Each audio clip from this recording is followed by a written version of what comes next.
ত্রিপুরা প্রদেশ বিজেপির উদ্যোগে আগরতলা টাউন হলে বিকশিত ভারত মোদীকে গ্যারান্টি প্রোগ্রামের আয়োজন করা হয় শুক্রবার। উক্ত অনুষ্ঠানে উপস্থিত ছিলেন পশ্চিম ত্রিপুরা জেলা আসনের বিজেপি প্রার্থী বিপ্লব কুমার দেব, বিজেপি রাজ্য সভাপতি রাজীব ভট্টাচার্য সহ মন্ত্রিসভার সকল সদস্যরা সহ বিজেপির কর্মকর্তারা। প্রদীপ প্রজ্বলনের মাধ্যমে অনুষ্ঠানের শুভ সূচনা করা হয়। এদিনের অনুষ্ঠানে বক্তব্য রাখতে গিয়ে রাজ্য সভাপতি রাজীব ভট্টাচার্য বলেন, মাননীয় মুখ্যমন্ত্রী প্রাণী পালক সম্মান নিধি যোজনায় ৬,০০০ টাকা আর্থিক সহায়তা করার ব্যবস্থা আমাদের যে সরকার, ভারতীয় জনতা পার্টি সরকার, সেটা করেছে।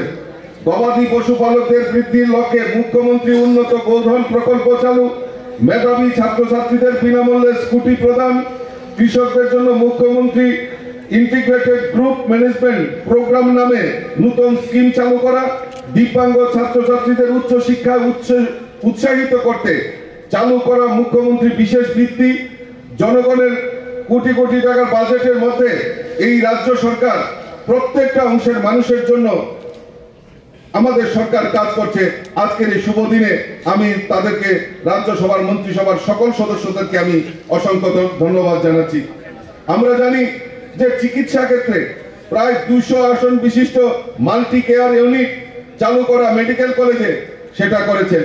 আমাদের রাজ্যে ডেন্টাল কলেজ চালু হয়েছে, আমাদের এই রাজ্যে ফরেনসিক ইউনিভার্সিটি চালু হয়েছে, আমাদের এই রাজ্যে LLU যারা অ্যাডভোকেট হিসাবে পড়াশোনা করার জন্য LLU চালু করা, সংস্কৃত কলেজ চালু করা, সেগুলি শিক্ষার ক্ষেত্রে এডুকেশন হাব এই ত্রিপুরা রাজ্যকে প্রদান করার জন্য আমি এই রাজ্য সরকারকে এই সুবিধাগুলি দেওয়ার জন্য আমি রাজ্যের মাননীয় মুখ্যমন্ত্রী থেকে শুরু করে রাজ্যের প্রত্যেক সদস্য, মন্ত্রিসভার সদস্যদেরকে আমি অসংখ্য ধন্যবাদ এবং শুভেচ্ছা জানাচ্ছি। বন্ধুগণ, আমার আলোচনা আর বেশি দীর্ঘায়িত করছি না। আমি বলবো যে আমাদের এই মূল্যবান অনুষ্ঠানটি আপনারা অনুধাবন করবেন, কারণ এখানে বিশেষ বক্তারা আছেন, ওনারা বক্তব্য রাখবেন। আমি আপনাদের কাছে একটাই শুধু আবেদন রাখব যে আমাদের যে লক্ষ্য, মোদীজি আজকে আমরা ভারতবর্ষের মানুষের জন্য প্রায় 80 কোটি জনগণকে, যারা গরিব অংশের মানুষ, তাদেরকে বিনা পয়সা চাল দেওয়ার ব্যবস্থা, যাতে কোনো গরিব যাতে না খেয়ে মরতে না হয় তার জন্য ব্যবস্থা আমাদের 80 কোটি ভারতবাসীকে গরিবের কাছে চাল পৌঁছে দেওয়ার কাজ আমাদের দেশের যশস্বী প্রধানমন্ত্রী নরেন্দ্র মোদীজি করেছেন। আমরা সৌভাগ্যবান এমন একজন দেশের প্রধানমন্ত্রী পেয়েছি যে আজকে উত্তর পূর্বাঞ্চলের মধ্যে ত্রিপুরা রাজ্য উপেক্ষিত ছিল।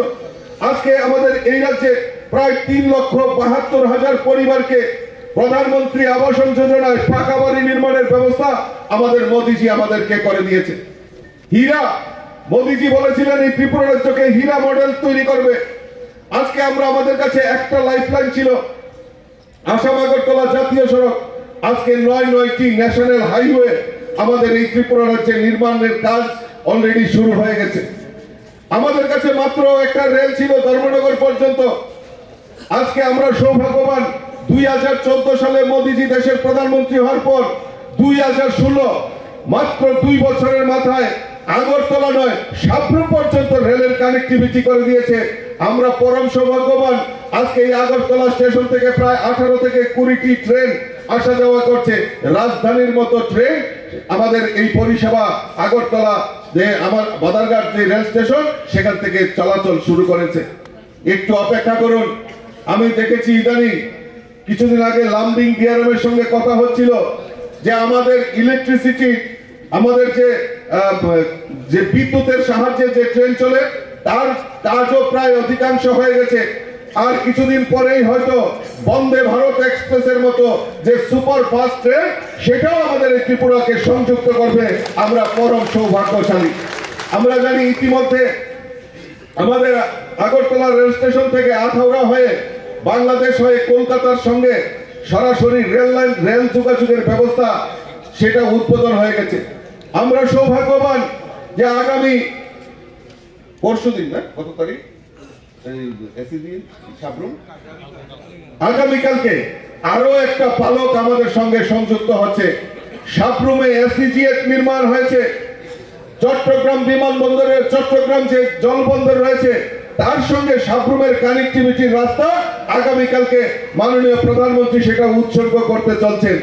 আমাদের আগরতলা বিমানবন্দর ইন্টারন্যাশনাল এয়ারপোর্ট উত্তর পূর্বাঞ্চলের সবচেয়ে সুন্দর সুদৃশ্য এয়ারপোর্ট যদি হয়ে থাকে